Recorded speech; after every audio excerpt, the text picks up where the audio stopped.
ഓം ശാന്തി.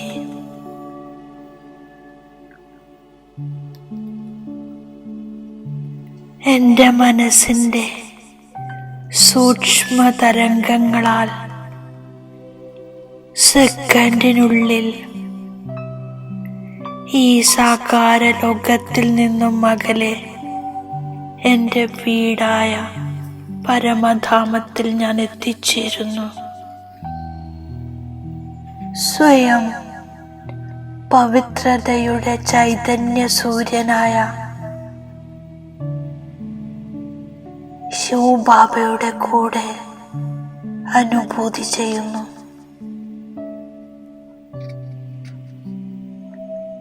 നാലുപാടും ദിവ്യപ്രകാശത്തിൻ്റെ പ്രഭാമണ്ഡലത്തിൽ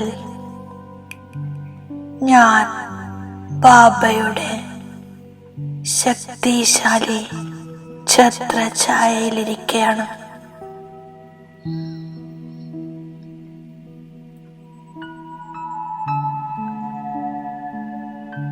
പരംപിതാവിൻ്റെ സമാനം എൻ്റെ പ്രഭാമണ്ഡലവും വിശാല രൂപമായി മാറിയിരിക്കുന്നു.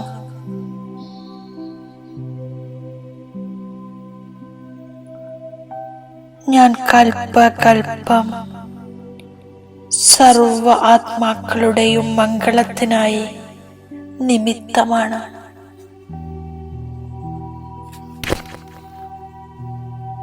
ഞാൻ വിശ്വമംഗളകാരിയായ ബാബയുടെ കുട്ടിയാണ്. സർവരുടെയും മംഗളം ചെയ്യുകയെന്നത് എൻ്റെ കർത്തവ്യമാണ്.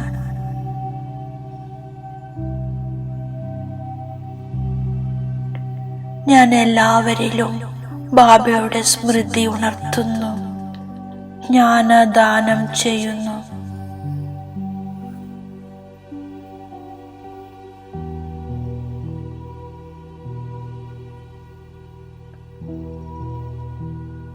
മഹാരഥികളായ കുട്ടികളെ ബാബ സത്പുത്രരായി കാണുന്നു.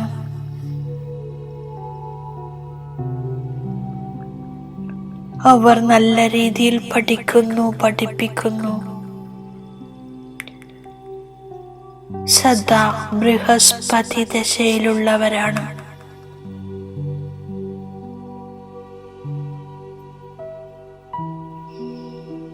അവർ സ്വയം തന്റെയും സർവരുടെയും ഉന്നതി ഉണ്ടാക്കുന്നു.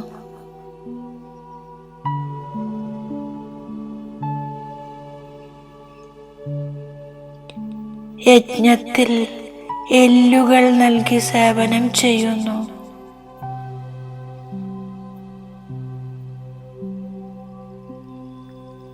ബാബയുടെ സേവന കാര്യങ്ങളിൽ സഹയോഗിയാകുന്നു.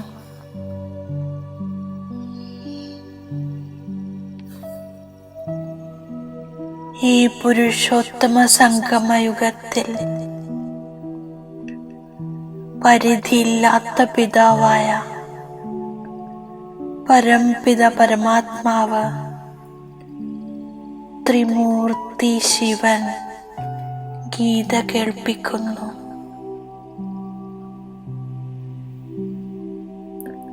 ഇതിലൂടെ 21 ജന്മത്തേക്ക് സദ്ഗതി ഉണ്ടാകുന്നു, സമ്പത്ത് ലഭിക്കുന്നു.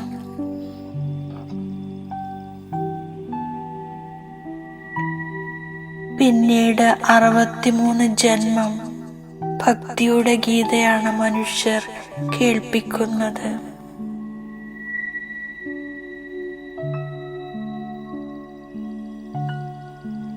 ഭഗവാൻ സദ്ഗതി നൽകാൻ വന്നിരിക്കുന്നു.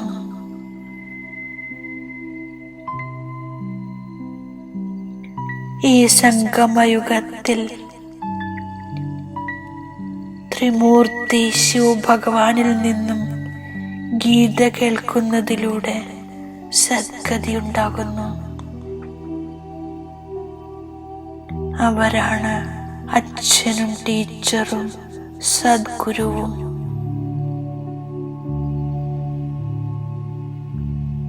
കലിയുഗി കക്കയ്ക്ക് സമാനമായ പതിത മനുഷ്യരെ സത്യയുഗി പാവന ദേവതയാക്കുന്നു.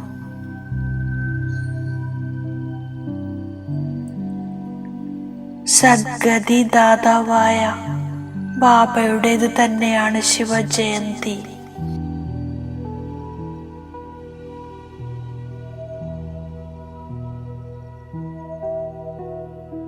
ഒരു സെക്കൻഡിൽ പരിധിയില്ലാത്ത അച്ഛനിൽ നിന്നും മുക്തി, ജീവൻ മുക്തി ലഭിക്കുന്നു.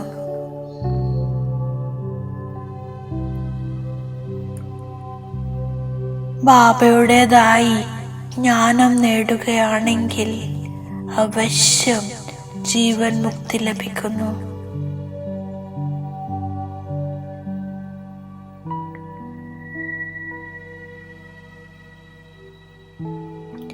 ഞാൻ ബാബയെ അറിയുന്നു, മറ്റുള്ളവർക്ക് ബാബയുടെ പരിചയം നൽകുന്നു.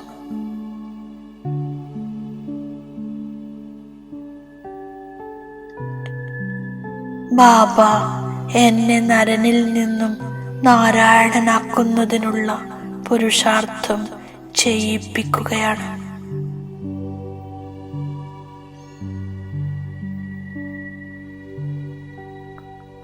ബാബ കുട്ടികളെ വിശ്വത്തിന്റെ അധികാരിയാക്കുന്നു.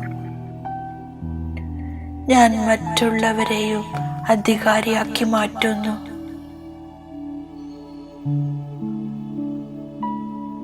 എല്ലാവർക്കും ബാബയുടെ സ്മൃതി ഉണർത്തുന്നു.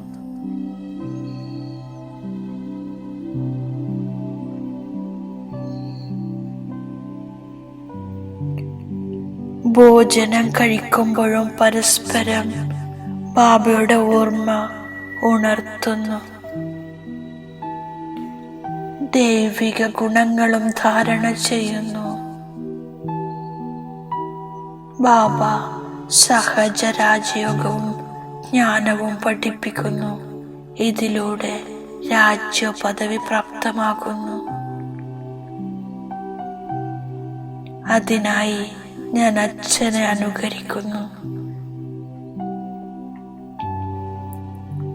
ശിവബാബയെ ഓർമ്മിക്കുന്നതിലൂടെ വികർമ്മം വിനാശമാകുന്നു. പരസ്പരം മുന്നറിയിപ്പ് നൽകി ഉന്നതി പ്രാപിക്കുന്നു. ഓർമ്മയുടെ യാത്രയിലൂടെ മുഴുവൻ വിശ്വവും പവിത്രമായി മാറുന്നു.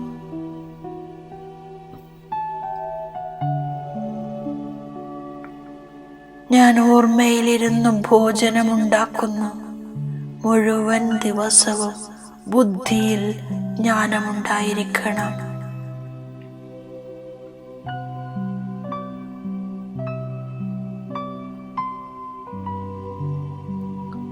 ഉയർന്നതിലും ഉയർന്ന ഭഗവാനാണ്. ആ ഭഗവാനെ ഓർമ്മിക്കുകയാണെങ്കിൽ ഉയർന്ന പദവി പ്രാപ്തമാക്കുന്നു. ഞാൻ മറ്റെല്ലാവരുടെയും ഓർമ്മ ഉപേക്ഷിച്ച് ഒരു ബാബയെ മാത്രം ഓർമ്മിക്കുന്നു. ഇതാണ് അവ്യഭിചാരി ഓർമ്മ.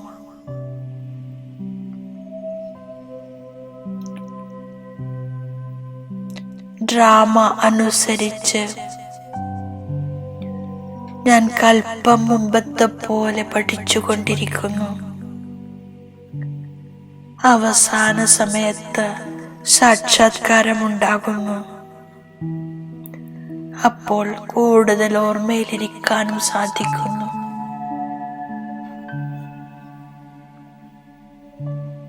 അവിനാശി ജ്ഞാനധനത്തിന്റെ ഖജനാവ് വളരെ അമൂല്യമാണ്, അളവറ്റതാണ്. ഇത് ബാബയിലൂടെ സർവ കുട്ടികൾക്കും ലഭിച്ചുകൊണ്ടിരിക്കുന്നു.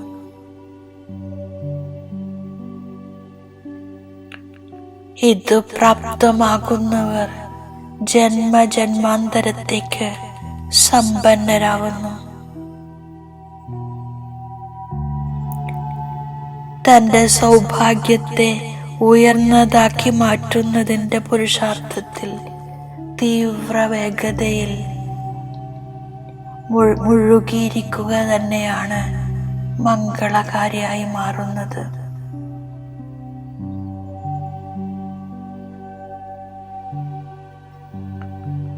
സ്വയം പരംപിത പരമാത്മാവ് ഉയർന്ന സമ്പത്ത് നൽകാൻ വന്നിരിക്കുകയാണ്. അപ്പോൾ ഞാൻ ശ്രേഷ്ഠ പുരുഷാർത്ഥത്തിലൂടെ അത് നേടുക തന്നെ ചെയ്യും.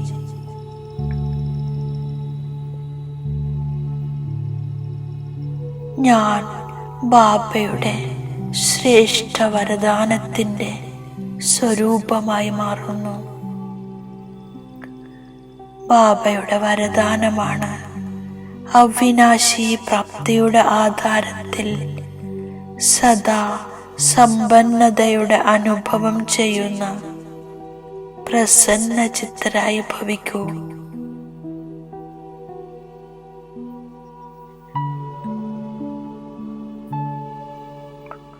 ബ്രാഹ്മണരുടെ ഖജനാവിൽ അപ്രാപ്തമായി ഒന്നും തന്നെയില്ല.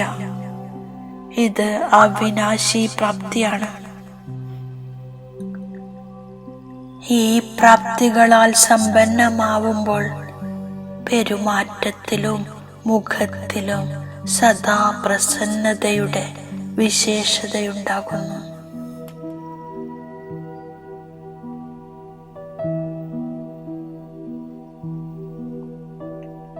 പരമാത്മ സ്നേഹത്തിൻ്റെ അനുഭവിയാകുകയാണെങ്കിൽ യാതൊരു വിഘ്നത്തിനും തടസ്സപ്പെടുത്താൻ സാധിക്കില്ല.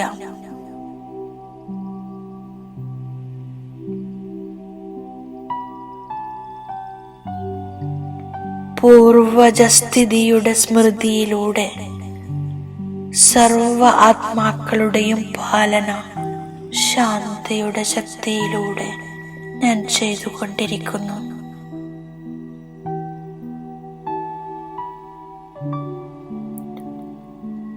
അശാന്തിയുടെ വായുമണ്ഡലത്തിൽ ശാന്തിയുടെ ദാനം കൊടുത്ത് അവരിൽ ശാന്തിയുടെയും സഹനശക്തിയുടെയും ധൈര്യം നിറച്ചു കൊടുക്കുന്നു.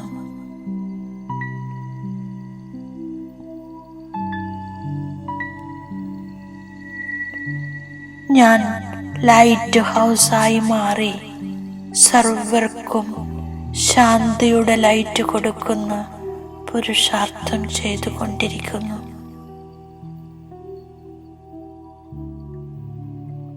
ഓം ശാന്തി.